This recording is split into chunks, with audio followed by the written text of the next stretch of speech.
Although today's job numbers were not terribly positive for Joe Biden, only 266,000 new jobs. He expected close to 1 million. But he is talking about digging out of a dreadful economy that was provided by Donald Trump. Now, Joe Biden must take credit for any growth in jobs, especially with his effort to stem the COVID-19 pandemic, which has certainly helped improve the jobs and the employment situation and the economy, frankly. And as I speak to you, the Dow is actually heading up. Now, certainly he gets credit for that. And certainly he gets credit for the controlling of the COVID virus. And that's academic. And now I stand before you at the White House, the seat of power in this town, and something that Joe Biden believes, and most people who believe in a democracy understand, that we need in this country two functional parties, the Democrats and the Republicans. Now, for that healthy democracy to work, we must have fair and free elections. And Joe Biden has expressed this to be true as well. Now, the GOP is having its own civil war. They're basically cannibalizing themselves, and they certainly haven't paid any attention to Ronald Reagan's 11th commandment.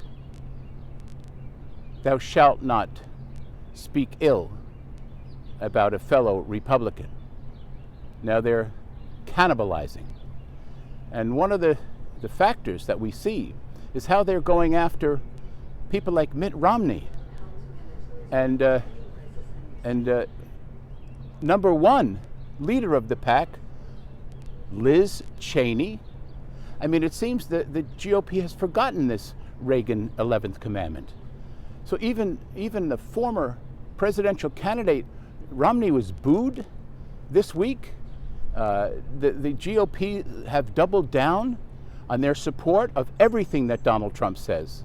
All the lies, the big lie, that he's not acknowledging the truth about the election. And there are many states where the Jim Crow policies, as we say, 2021, are going through even more stringently. Ohio, Florida, Texas, Arizona, and Georgia. There are only a few brave Republicans to stand up against Trump, and they're taking a beating. Just don't forget who Liz Cheney is.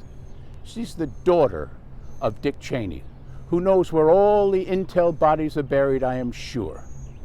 Now, he may be staying quiet, but it was Liz Cheney who put together and orchestrated that letter from many former secretaries condemning any military action in any election. This is before the insurrection.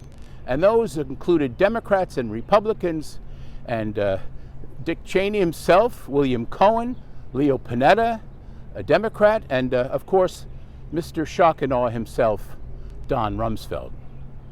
Now, Liz Cheney is a genuine conservative who I believe, and many even in the Democratic Party believe, that she cares about America's democracy more than she loves power, perhaps. Well, we'll see.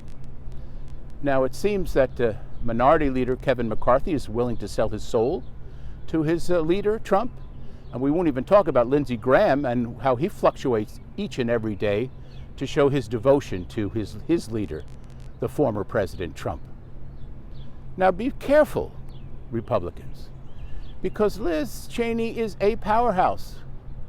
No matter what you try to do and try to purge her, she's on the right side of history.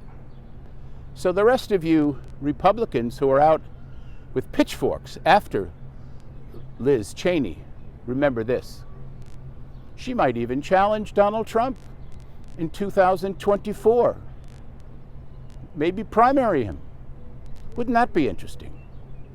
I guess we'll have to see how that works out.